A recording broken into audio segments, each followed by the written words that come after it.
10 fish and letting a few go. With any luck, the winter will end on a wet note, helping these trout mature and survive. We like those older fish in the river, the larger fish that reproduce every year and repopulate the river. And with those higher flows, those fish will survive year to year. The big fish also give anglers something to look forward to, along with some rest and relaxation. Like to get out, gives me something so I don't have to think about work and anything else, and just gives my mind a chance to rest. NDOW stocks about 1 million fish throughout the state every single year, and almost half of those are in western Nevada waters. Now, the hatchery program is supported by fishing licenses and trout stamps. Covering the big story live, Paul Nelson, Channel 2 News.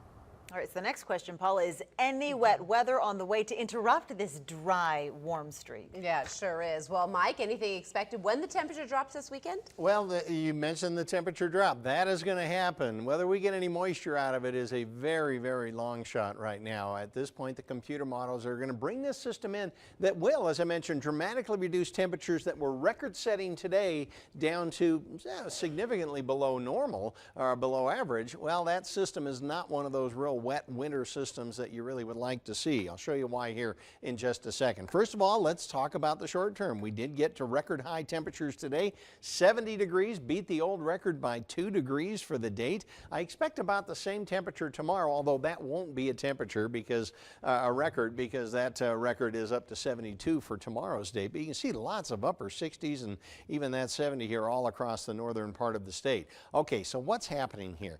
The ridge of high pressure is still going to be the dominant feature here. It's going to keep most everything, even cloud-wise, from coming across the region. If you look at the next 24 hours of it, we have one more day of very, very warm temperatures. We're kind of seeing things brew up here so that that ridge stays in place. Now you see way up to the north there's a little hint of some showers coming down out of southwestern Montana. This is a low that's going to drop back in from eastern Alberta. It's not the type of system that brings a lot of moisture. Could potentially give us a rain or even snow shower by Sunday, but it probably won't bring anything to the mountains, and in all likelihood won't bring us anything here in the valley as well. It'll probably all mostly be over in the east. So tonight by 10 o'clock, still 50 degrees here in town, 37 up at Lake Tahoe, and a mild start to the day tomorrow.